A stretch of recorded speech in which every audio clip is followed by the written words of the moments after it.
আজকে এমন কিছু খাবার নিয়ে আপনাদের সঙ্গে আলোচনা করব, যে খাবারগুলো আপনারা যদি বেশি বেশি গ্রহণ করেন তাহলে আপনাদের রোগ প্রতিরোধক ক্ষমতা ধ্বংস করবে এবং আপনাদেরকে বিভিন্ন রকমের রোগ তৈরি করতে সাহায্য করবে। তাই সেই সমস্ত খাবারগুলো থেকে অবশ্যই আপনারা দূরে থাকবেন এবং 100% আমি বলবো যে 100% আপনারা এই সমস্ত খাবারগুলো যদি দূরে থাকতে পারেন তাহলে আপনার যে শরীরের যে ইমিউনিটি, সেই ইমিউনিটি স্ট্রং হবে এবং ইমিউনিটি হিলিং হবে এবং আপনার অটোমেটিক্যালি বিভিন্ন জটিল জটিল রোগগুলোর হাত থেকে আপনারা রেহাই পাবেন।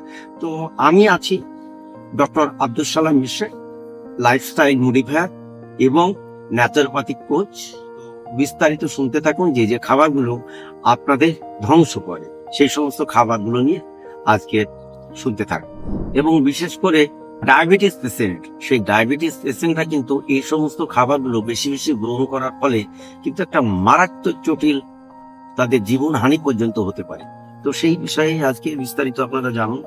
কো এক্সিস্টিং ডিজিজ যেগুলো থাকে, বিশেষ করে আমরা ব্লাড প্রেশার বলুন, ডায়াবেটিস বলুন, আমাদের সুগার জাতীয় খাবারগুলো খাচ্ছে, রক্তে চর্বি জমার ফলে আমাদের লিভার চর্বি জমে যাচ্ছে, ব্লাড প্রেশার বেড়ে যাচ্ছে, রক্তনালী হার্টের ভিতরে চর্বি জমে যাচ্ছে, অনেক রকমের সমস্যা দেখাবে।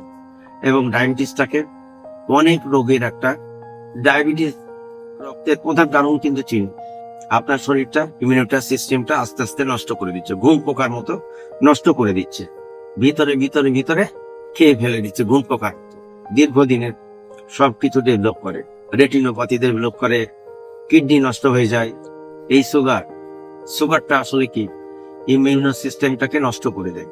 এই সুগারটা স্ট্রেস কন্ডিশনে যেহেতু আপনারা থাকছেন, এই স্ট্রেস কন্ডিশনে থাকার ফলে বেশি বেশি সুগারি খাবার যখন আমরা খাচ্ছেন, মিষ্টি করে বেশি খেয়ে ফেললেন, চকলেট খেয়ে ফেললেন, আইসক্রিম খেয়ে ফেললেন, কোল্ড ড্রিঙ্কস খেয়ে ফেললেন, এই সমস্ত কিন্তু কি করে একটা টেনশনের ভিতরে কিন্তু থাকে। যখন ডিজিজ গুলো হয়ে যায়, এই স্ট্রেস হরমোন বডির ভিতরে সুগার নিয়ে আসে, এই ইনসুলিনকে বাড়িয়ে দেয়, প্রদাহ বাড়িয়ে দেয় এবং ফাস্ট ফুড খাবার প্রতি আকর্ষণ বাড়িয়ে দেয়। যে মেন যে ক্ষতি, নিউট্রিশনাল ইমব্যালেন্স তৈরি হয়, যে ডেফিসিয়েন্সি ডিজিজ তৈরি। নিউট্রিশন ভালো নয়, অথচ অনেকেই জানেন নিউট্রিশনাল কিন্তু কোনো ভালো নেই। এনার্জি সে কিন্তু দিচ্ছে, আমাদের যে ব্যাকটেরিয়া আছে, ফাঙ্গাস আছে, ভাইরাস আছে, সে নিচের শ্রেণী। ব্যাকটেরিয়া যদি ভালো ব্যাকটেরিয়া যদি বেশি থাকে, সমস্যা হচ্ছে কি আমার শরীরে অ্যান্টিবায়োটিক খাচ্ছি আমরা, রোগ প্রতিরোধক ক্ষমতা রেসপন্সটা, ডাব্লিউবিসিএস যে রেসপন্সটা আপনার সুগারি খাবার, ডাব্লিউবিসি এর প্রধান কাজে খারাপ ব্যাকটেরিয়াকে মেরে ফেলে। ডাব্লিউবিসি সে তো রক্তকণিকা, তার কাজটা করতে পারেন। আপনারা জানেন এই সুগারি খাবারগুলো খেলে ডাব্লিউবিসিটা কি করতে, তার নিজের হোয়াইট ব্লাড সেলটা, অর্থাৎ শ্বেত রক্তকণিকা যেটা, সেটা কিন্তু তার প্রপার কাজটা কিন্তু করতে পারছে। খারাপ ব্যাকটেরিয়া গুলো কি করে, ভাইরাস গুলো, ভালো ব্যাকটেরিয়ার জন্য প্রোবায়োটিক যুক্ত খাবার গ্রহণ করতে হবে, সেটা আপনারা অনেকেই জানেন। বিভিন্ন টক্সিন যে তৈরি হচ্ছে, এগুলো মেনলি ক্লিনজিং প্রসেস হচ্ছে না। আমরা জানি ডায়াবেটিক রোগের তারা এই রোগটার জন্য সবথেকে গুরুত্বপূর্ণ, ডায়াবেটিস রোগটার জন্য অপটিমাম ডায়াবেটিস কন্ট্রোল করার জন্য এই সুগারি খাবারগুলো খাবো না, এটা কিন্তু সকলকে প্রমিস করতে হবে। এরপরে আসেন খাবারের আর্টিফিশিয়াল কালার।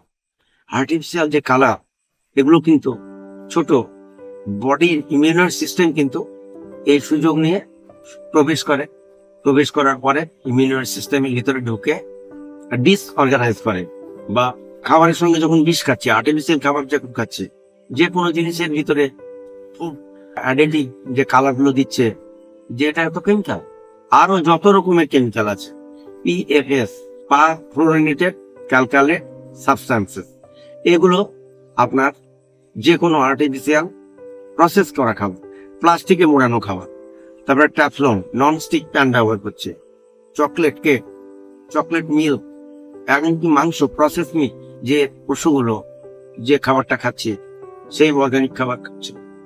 আপনারা তো জানেন মাংস খেতে হলে যে মাটন বা যে ছাগল, যে মুরগি, যেগুলো হচ্ছে গ্রাস ফিড, অর্থাৎ ঘাস খেয়ে যারা সাধারণত চড়ে খায়, যে সমস্ত ছাগল বা পাঁঠা যেগুলো চড়ে খায় বা মুরগি যেগুলো চড়ে খায়, সেই সমস্ত মাংস গ্রহণ করলে অবশ্যই কোনো সমস্যা হবে না।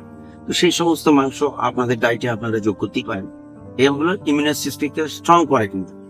আর তেল, বিশেষ করে ভেজিটেবল অয়েল বা হাইড্রোজেনেটেড অয়েল বা sunflower oil, canola oil, soybean oil বা ডালডা, এই সমস্ত তেলগুলো, তেল ঠিক করুন আপনি আগে।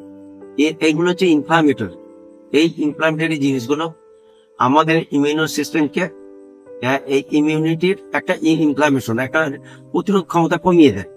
এই ইনফ্লামেশন যদি থাকে, তাহলে ইনফ্লামেটরি যদি খাবারগুলো খায়, তাহলে কিন্তু আরো বেড়ে যাবে, আরো অনেক রকম ডিজিজ আসতে পারে।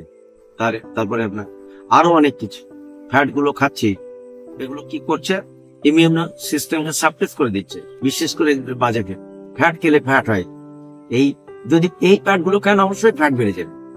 কোলেস্ট্রল থাকলে আরো কোলেস্ট্রল বাড়াবে, এই বাজে তেল খেলে আরো কোলেস্ট্রল বাড়বে এবং ইমিউনিটি সিস্টেমকে ড্যামেজ করে দেবে এবং ওয়েট গেইন করতে সাহায্য করে। তার মানে বুঝতে পারছেন, বিভিন্ন রকম ভাবে ওজন বেড়ে যাবে।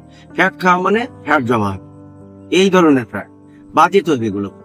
বারবার বলছি কিন্তু আমাকে বুঝতে হবে, ইমিউনিটি সিস্টেম, বাজে তেলগুলো, এগুলো ভালো না কিন্তু আমাদের শরীরে।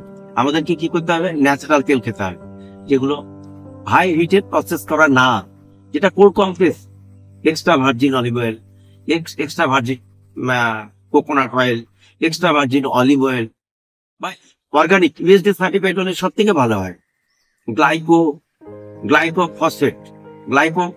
গ্লাইফোসেটটা হলো নন অর্গানিক যে ফুডগুলো খায়, নন অর্গানিক ফুড যেগুলো, নন জেনেটিক্যালি মডিফাইড ফুডগুলো, সবসময় চেষ্টা করুন অর্গানিক খেতে। নন জেনেটিক্যালি মডিফাইড যে ফুড, সেগুলো কিন্তু আমাদের বর্জন করতে হবে। এই গ্লাইফোসেটটা এর সাথে থাকে, সেই জন্য আমরা নন জেনেটিক্যালি মডিফাইড ফুড, এই সমস্ত ফুডগুলো কিন্তু বর্জন করি। ফ্রেশ ফুড, ওরা টাটকা শাকসবজি বা ওই সমস্ত মিনারেলকে সিলেক্ট করে। আপনার যে মিনারেল সিলেক্ট করে রেখে দেয়, কাজ করতে দেয় না, মিনারেল ডেফিসিয়েন্সি হয়। এবং মিনারেলস এর ডেফিসিয়েন্সি হয়, আপনারা অনেকেই জানেন যে চুল পড়ে যায়, থাইরয়েড হয় বা স্কিনের সমস্যা হয়, এরকম সমস্যাগুলো কিন্তু তৈরি হয়। এইগুলো এক ধরনের ল্যাক্টোব্যাসিলাস গ্রুপের ব্যাকটেরিয়া গুলো, ভালো ব্যাকটেরিয়া আছে। আরো কিছু ডেফিসিয়েন্সি করে, ভিটামিন ডি ডেফিসিয়েন্সি করে, জিঙ্ক ডেফিসিয়েন্সি করে, সেলেনিয়াম ডেফিসিয়েন্সি করে, এই মিনারেলস গুলো ডেফিসিয়েন্সি করে। আমাদের অবশ্যই চেষ্টা করতে হবে ফ্রেশ ফুড খেতে হবে, অর্গানিক ফুড খেতে হবে। জেনেটিক্যালি মডিফাইড যে ফুড গুলো, সেগুলো কিন্তু বর্জন করতে হবে। বিশেষ করে সেলেনিয়াম ইমিউনো বুস্টিংয়ের জন্য অত্যন্ত উপকারী একটি খাবার। হাইড্রক্সি, এই যে জিঙ্ক, আজকে করোনার সময় আপনারা দেখবেন অনেকেই ম্যাক্সিমাম বাড়িতে যে এই জিঙ্ক সাপ্লিমেন্ট নিয়ে মানে ব্যস্ত শুরু হয়ে গেছে। দোকানে এত ভিড়, ওষুধের দোকানে জিঙ্ক ট্যাবলেট আর পাওয়া যাচ্ছে না।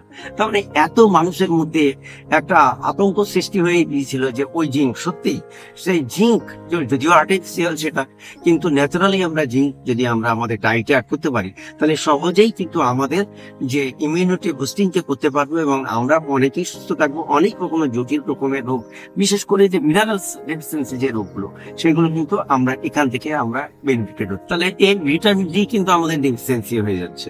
তাই এই সমস্ত খাবারগুলো, প্রিজারভেটিভ খাবারগুলো আমরা বর্জন করব, আর্টিফিশিয়াল খাবারগুলো বর্জন করব, জেনেটিক্যালি মডিফাইড খাবারগুলো বর্জন করব এবং আমরা ন্যাচারাল অর্গানিক খাবার বা ফ্রেশ খাবার খাওয়ার চেষ্টা করব। এটা গুরুত্বপূর্ণ। তো এই ধৈর্য ধরে আমার এই ভিডিওগুলো দেখছেন, তার জন্য আবার ধন্যবাদ আপনাদের সকলকে। তো সবাই ভালো থাকবেন, সুস্থ থাকবেন, আবার দেখা হবে নতুন কোনো বিষয়ে।